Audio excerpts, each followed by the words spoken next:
Bismillahirrahmanirrahim. Welcome back to Chemistry Hub by Umar Salim.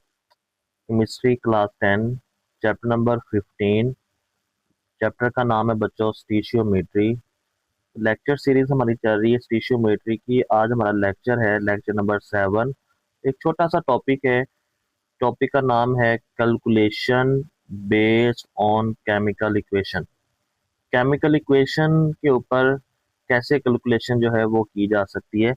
तो इसकी सबसे पहले डिफाइन आती है केमिकल इक्वेशन के ऊपर कैलकुलेशन क्या होती है। वो कहता है a complete and balance chemical equation,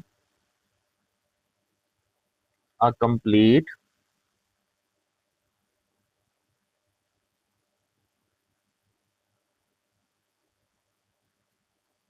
and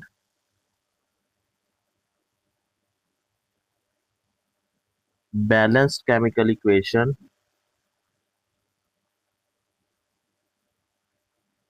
एक मुकम्मल और बैलेंस जो केमिकल इक्वेशन है टेल्स अस हमें बताती है द मोल रेशो। क्या बताती है? द मोल रेशो और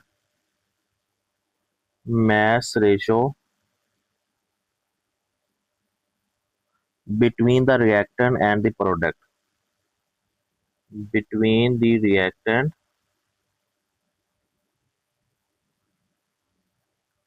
and the product, रिएक्टेंट और प्रोडक्ट के दरमियान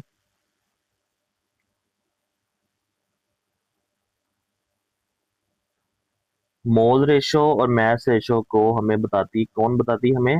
balance chemical equation. Balance chemical equation जो है टेल्स अस हमें बताती है द मोल रेशो और mass ratio between reactant and product. तो एक छोटी सी डिफाइन है जिसको आपने देखना है। इसके बाद एक एग्जाम्पल करेंगे। आपकी बुक की भी एग्जाम्पल है, आपको सारी बात क्लियर हो जाएगी। एक बैलेंस केमिकल इक्वेशन लिखी हुई है बच्चों। Calcium carbonate CaCO3, calcium carbonate when react with HCl to form calcium chloride CaCl2 plus water H2O plus carbon dioxide CO2। ये केमिकल इक्वेशन है। अब देखते हैं कि क्या ये बैलेंस केमिकल इक्वेशन है। इसको हम बैलेंस केमिकल इक्वेशन कह सकते हैं। इधर देखें बच्चों, यहाँ पे कैल्शियम एक है, इस तरफ भी एक है, रिएक्टेंट में एक है, तो प्रोडक्ट में भी कितने हैं? एक ही है। कार्बन यहाँ पे एक है, तो यहाँ पे भी कार्बन एक ही है। ऑक्सीजन कितने? यहाँ पे तीन है। यहाँ पे कितने? एक और दो, दो और एक कितने हो गए? तीन हो गए। ये भी बैलेंस है। हाइड्रोजन यहाँ पे एक है, वहां पे हाइड्रोजन कितने हैं बच्चों? वहां पे तो दो है, तो ये बैलेंस नहीं है। हम इसको बैलेंस करने के लिए क्या करेंगे? यहाँ पे लगाएंगे टू। ठीक है। क्लोरीन यहाँ पे हो गए दो, वहां पे क्लोरीन कितने? वो भी दो है। तो रिएक्शन, अब ये इक्वेशन क्या हो जाएगी? Balance chemical equation. अब इसको बोलेंगे बैलेंस केमिकल इक्वेशन। क्लियर होगी बात? अब इसको बोलेंगे बैलेंस, जिसमें रिएक्टेंट प्रोडक्ट दोनों तरफ क्या हो? बैलेंस हो। अच्छा बच्चों, ये बैलेंस केमिकल इक्वेशन में बताती क्या है? पहले वो चीजें देख लेते हैं, हमें क्या क्या इंफॉर्मेशन मिलती है इससे। पहले नंबर पे तो मोल रेशो हमें बताएगी कितने मोल रेशो। यहाँ पे देखें, शुरू में इसके वन है। इसके शुरू में कोई लफ्ज नहीं है ना, इसका मतलब यहाँ पे वन है, तो इसका एक मोल है। कितने मोल हो गए इसके? वन मोल हो गए। ठीक है। HCl के यहाँ पे शुरू में क्या है बेटा? यहाँ पे है टू, तो इसके कितने मोल हो गए? दो मोल हो गए। ठीक है। यहाँ पे कैल्शियम कार्ब क्लोराइड CaCl2, इसके कितने मोल हैं? इसका आपके पास मोल बन रहे हैं एक मोल। वाटर के, वाटर का भी एक मोल है। कार्बन डाइऑक्साइड के, कार्बन डाइऑक्साइड का भी एक मोल है। क्लियर हो गया? मोल, नंबर ऑफ मोल्स के बारे में पता चल गया हमें। अब मैस रेशो, मैस कैसे बताता है? कैल्शियम का मैस होता है बेटा 40। कैल्शियम का मैस कितना होता है? 40। कार्बन का होता है 12 और ऑक्सीजन का होता है, ऑक्सीजन का होता है 16। कितने ऑक्सीजन बेटा? 3। इन सबको जमा करोगे ना आप, इसका जो मैस निकलेगा वो आपके पास आ जाएगा 100 ग्राम। कितना आ जाएगा? 100 ग्राम। ठीक है, हाइड्रोजन का मास होता है 1, क्लोरीन का मास होता है 35.5। ये दोनों कितने हैं बेटा, 2 हैं। तो 35.5 प्लस 1 36.5 मल्टीप्लाई बाय 2, ये आपके पास आंसर आ जाएगा 73 ग्राम। ठीक है, उसके बाद इस तरफ भी देख लेते हैं। कैल्शियम का मास होता है बेटा 40 प्लस क्लोरीन का होता है 35.5। कितने क्लोरीन 2 है, तो 2 के साथ मल्टीप्लाई हो जाएगा। तो इन दोनों को मल्टीप्लाई करके प्लस करोगे, आपके पास इसका आंसर आ जाएगा 111 ग्राम। उसके बाद हाइड्रोजन का मास होता है 1, कितने हाइड्रोजन है 2। ऑक्सीजन का मास होता है 16, 16 2 कितने आ जाएंगे 18 ग्राम। यहाँ पे इसी तरह कार्बन डाइऑक्साइड है, कार्बन का मास होता है 12, ऑक्सीजन का मास कितना होता है, ऑक्सीजन का मास होता है 16, कितने ऑक्सीजन है 2, 16 2 बार 32 और 12 कितने हो जाएंगे 44 ग्राम। तो ये हमें मैस रेशो भी हमें मुकम्मल इसकी बता दिया। अब रिएक्टेंट के मैस देख लें, रिएक्टेंट के नंबर ऑफ मोल्स देख लें, प्रोडक्ट के नंबर ऑफ मोल्स बराबर होंगे। रिएक्टेंट का मैस देख लें, अगर आप 100 को 73 के अंदर ऐड करेंगे तो 173 बन जाएगा। इस तरह 111 प्लस 18 प्लस 44 करोगे तो ये भी 173 बन जाएगा। तो दोनों तरफ रिएक्टर मोल के अंदर जो मैस रेशो है वो भी क्या होती है, इक्वल होती है। तो बैलेंस केमिकल इक्वेशन हमें इतना कुछ बताती है। एक एग्जांपल है आपकी बुक की, एग्जांपल है 15.15। वो एग्जांपल भी साथ देख लेते हैं।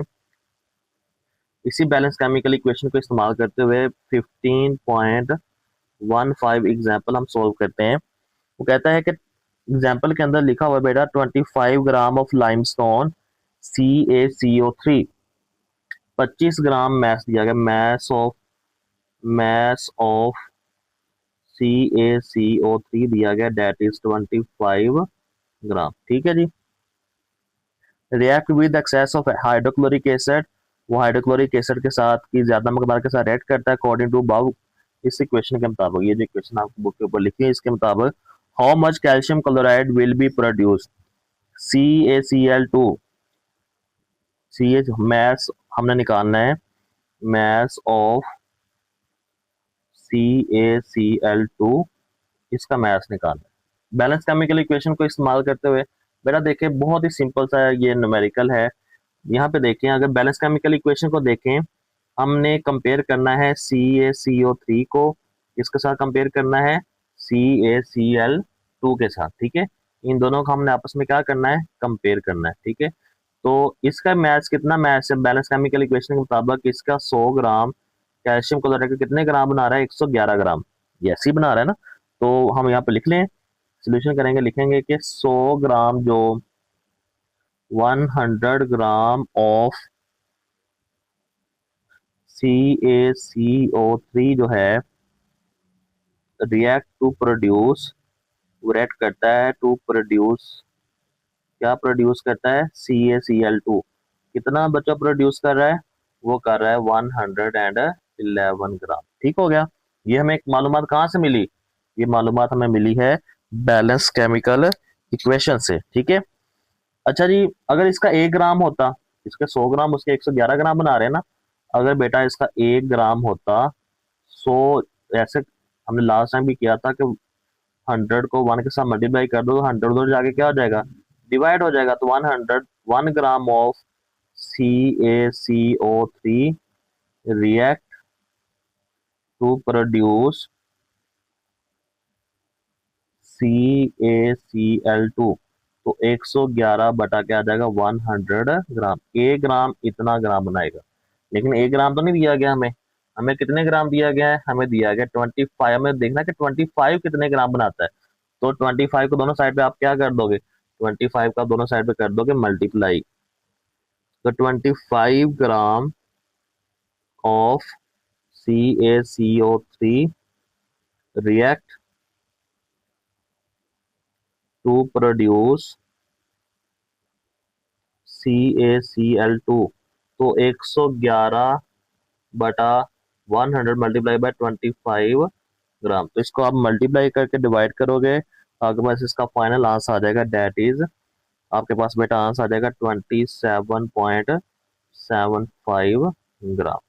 तो ये आप लोगों ने इसका एक न्यूमेरिकल छोटा सा आता है बैलेंस केमिकल इक्वेशन को देखते हुए आप उसको आसानी से सॉल्व कर लेते हैं। आपकी बुक पे क्या लिखा हुआ है, बुक वाला भी देख लेते हैं थोड़ा सा, बुक पे क्या चीज़ें लिखी हुई हैं। तो बुक के ऊपर बेटा आप लोगों को calculation based on balanced chemical equation. A complete and balanced chemical equation tells us the mole ratio or mass ratio between the reactant and product. तो इसकी छोटी सी एक डिफाइन है, ये आप लोगों ने देख लेनी है। उसके बाद एग्जांपल दी गई है, वो कहता है फॉर एग्जांपल हमारे पास एक इक्वेशन दी गई है नीचे, ये वाली इक्वेशन।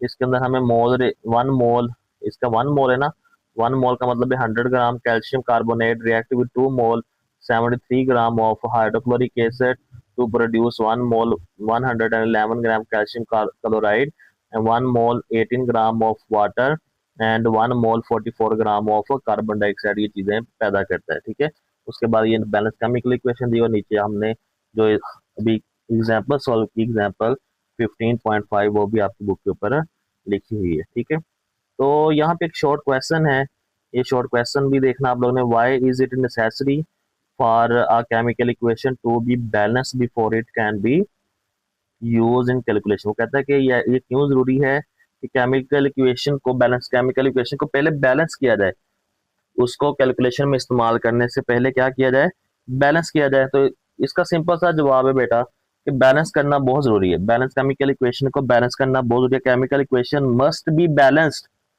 वो बैलेंस होनी चाहिए ताकि to obey the law of conservation of math, किसको ओबे कर सके, law of conservation of balance chemical equation, जिसका आंसर मैं यहाँ पे लिख देता हूँ आपको।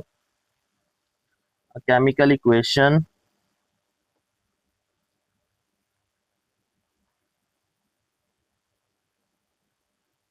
Chemical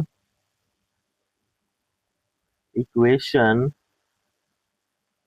must be balanced,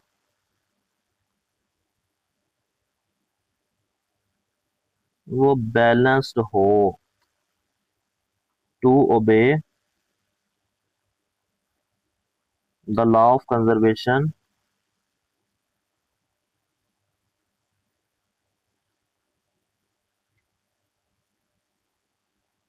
conservation of mass and to show the correct mole ratio, and to show the correct mole ratio between reactants and product, reactants और products के दरमियान। ठीक है, without balancing chemical equation calculation would give incorrect result. अगर आप balance chemical equation को balance नहीं करोगे तो आपके पास रिजल्ट जो है वो इनकरेक्ट आएगा। तो बच्चों इस टॉपिक के मतलब कोई भी आपका क्वेश्चन है तो आप मुझसे कमेंट सेक्शन में पूछ सकते हैं। अगर मेरी वीडियोस आपको पसंद आ रही हैं तो ऐसी इंफॉर्मेशन वीडियोस के लिए मेरे साथ जुड़े रहें, चैनल को सब्सक्राइब करें, लाइक करें, कमेंट्स करें, अपने दोस्तों के साथ शेयर करें। कोई क्वेश्चन है तो मुझसे वो पूछें। बहुत शुक्रिया, अल्लाह हाफिज़।